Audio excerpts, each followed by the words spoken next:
understand us. Okay?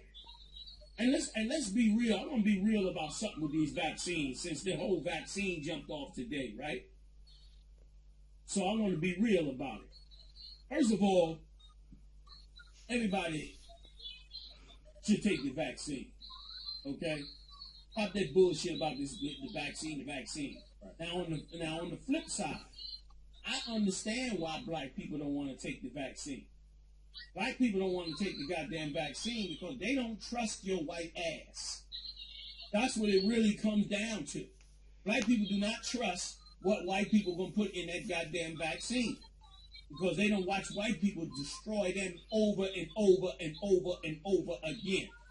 And if we ain't learned nothing from Nazi Germany, we learned that them Germans, they knew how to kill you right through their medical system.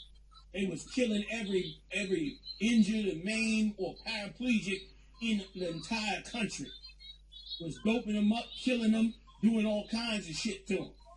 So I understand how black people think, but take the goddamn vaccine shot. Stop listening to the conspiracy theorists out here telling you not to take the vaccine and all that. Man, listen. Let them run through them trials, finish what they got to do, and when the vaccine come around, don't even sweat that bullshit, man. You understand? The vaccine ain't worse than the crack era was.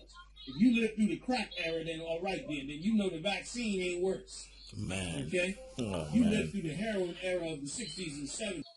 Hey, there you go. You heard it for yourself, man. You know? Before I start, I'm going to give all praise, honor, and glory to Yahweh, Bahashem, Yahushai, Bahashem, Rakha, HaFadash. And I want to give double honors to the elders and apostles of the great millstone that rule well. And peace and mercy to the elect, the 144,000, to the house of David.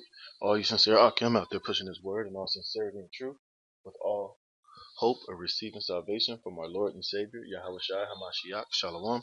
And to the few Akwaf that listen and subscribe to this truth, Shalom. And you know, I don't really have to say much, man. You heard it right out of this is General Yohana, the leader of the ISUPK's mouth, man.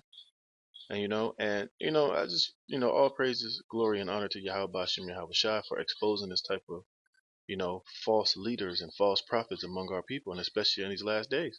Now, I don't have to say anything negative about this man or call him names or make him look any worse than he already did, because he said everything that he needed to say in this lesson, man.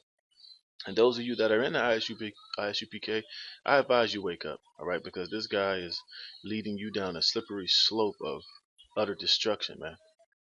And if the proof ain't in the pudding in this lesson for you to see what the elders and the apostles and the men under them in Great Millstone have been warning you about from these other so-called Israelite leaders, then, hey, man, it's on you, all right? But you have been warned. The Most High is warning you, because this is all being done through the spirit and power of Yahweh Bashem Yahweh Shai, for him to come on this thing and say what he's been saying, man. All right? This is not slander. This is not me making anything up. You see it right here and living proof with your own eyes, the things that came out of his mouth, man. So I'm just going to read a couple of scriptures. I'm not even going to make this long, and I'm going to get out of here. This is Ecclesiastes chapter 12, verse 10. Never trust thine enemy. And you heard that right out of his own mouth. He said he understands why we shouldn't trust the so-called white man, who was the biblical Edomites, man. The proof is in the pudding why we shouldn't trust this man or what he's trying to inject into your arms, man. That's proof enough within itself. But this guy's telling you to ignore your enemy, ignore all the horrific, disgusting, and scientific testing that he's did onto you for hundreds of years. Just forget about that and just take this. The same man that he says is your enemy and done you nothing but harm and showed himself to be nothing but your enemy, just forget it and trust what he's giving you anyway.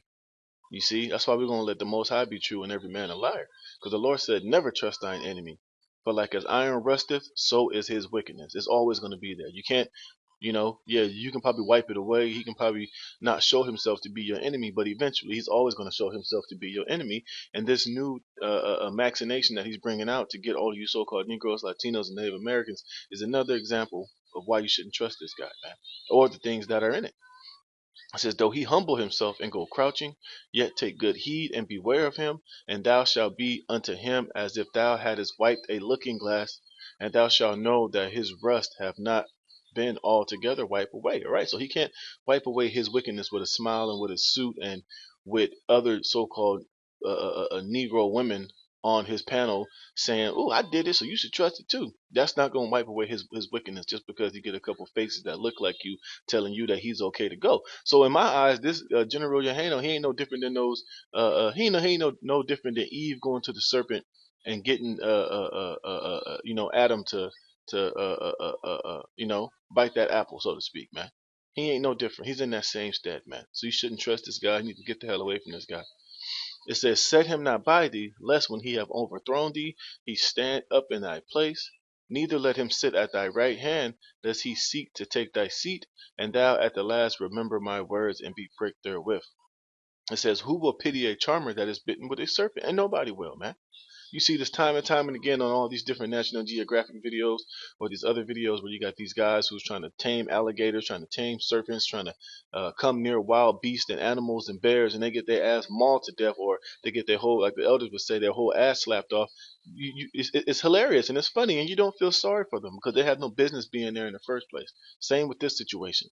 You Negroes, Latinos, Native Americans have no reason going to any of these damn devils and sitting next to him and letting him put words in your mouth, or letting him seduce you into leading your people as a flock to the slaughter, man.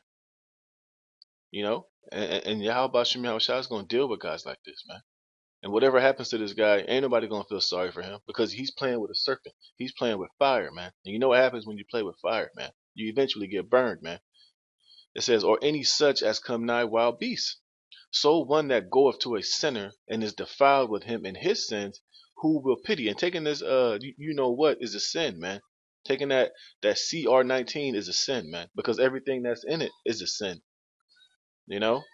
So why the hell would you put something that's unlawful for you to eat to inject it inside of your body, man?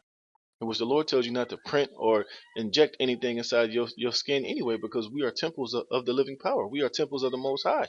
And you're going to defile your temple by allowing this man to defile you with this CR19? You must be out of your damn mind, man. But it goes to show you that a lot of you don't have faith and you don't truly believe in the power of Yahweh Bashem Yahushua. It says, "So one that goeth to a sinner and is defiled with him in his sins, who will pity? For a while he will abide with thee, but if thou begin to fall, he will not tarry. An enemy speaketh sweetly with his lips, but in his heart he imagineth how to throw thee into a pit. He will weep with his eyes, but if he find opportunity, he will not be satisfied with blood. If opportunity come upon thee, thou shalt find him there first. And though he pretend to help thee, yet he shall undermine thee." Right. So I don't know what the hell this, whatever this devil has given this guy, he thinks it's for his own benefit, but really he's just looking to undermine you, man. And I believe personally through the spirit that he has some serious dirt on you, man. That's why you're coming out here and letting this filth and these abominations come out of your fat lips, man. But anyways, I'm gonna get this last precept and I'm gonna roll because like I said, he's he hey, the Most High put the spirit on him to say all that he needed to say, to further confirm what we've been saying about this guy. And this is St. John chapter 10 verse 12. It says, "But he that is a hireling," and if you don't know what the word hireling means, look it up, man. All right, because we've gone over this time and time again. You should look into these words, man. You should go into these words that we're bringing out in these lessons so you can get a better understanding, and you will see a pure proof of a hireling in this video that I just played, man.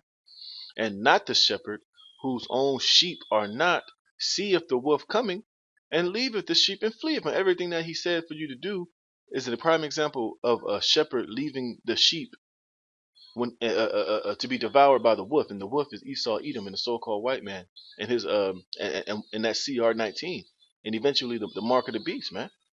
So the wolf is coming. You even had that general said basically they're waging war on you so-called Negroes, Latinos, Native Americans to get you poked up, man. And this Negro is in league. He's basically forwarding the agenda of the wicked, man. He's helping the arm of the wicked by seeing the wolf coming, and he telling you you should take it, and he's just leaving, man. So he's a prime example of not a shepherd, man, but a goddamn hireling, man. He don't give a damn about you niggas, and it's evident now. But like I said, even after this, if you guys still stay there and you still follow this guy, hey man, that's on you. But you have been warned. "And see if the wolf coming, and leaveth the sheep, and fleeth, and the wolf catcheth them, and scattereth the sheep." It says the hireling fleeth because he is an hireling, and careth not for the sheep. All right, this dude right here, he don't give a damn about you, Jakes, man. In his eyes, he got pretty much everything that he needed out of you, and now it's time for him to to pay the piper, man. It's time for him to fulfill that covenant that he made with the devil, and to get as many as you Israelites lead you to the slaughter, man. So with that, I ain't got much to say, man. It is what it is. Like I said, he said all he needed to say, and to expose himself as being a hireling and a false prophet and a damn demon, man. So with that, I'm gonna say, call halal Yahweh Ba'Shem Yahweh Shai, Ba'Shem Rakah HaKodash, and I pray that the Lord exposes all these hirelings and these false prophets, man. I hope he puts the spirit on you know who next to come out and do the same damn thing, man. You know, so it can be confirmed through the spirit that these guys ain't right and these guys ain't leaders and these guys are hirelings, man, false prophets, and they are going to be destroyed by Yahweh Shem Shah. So to the next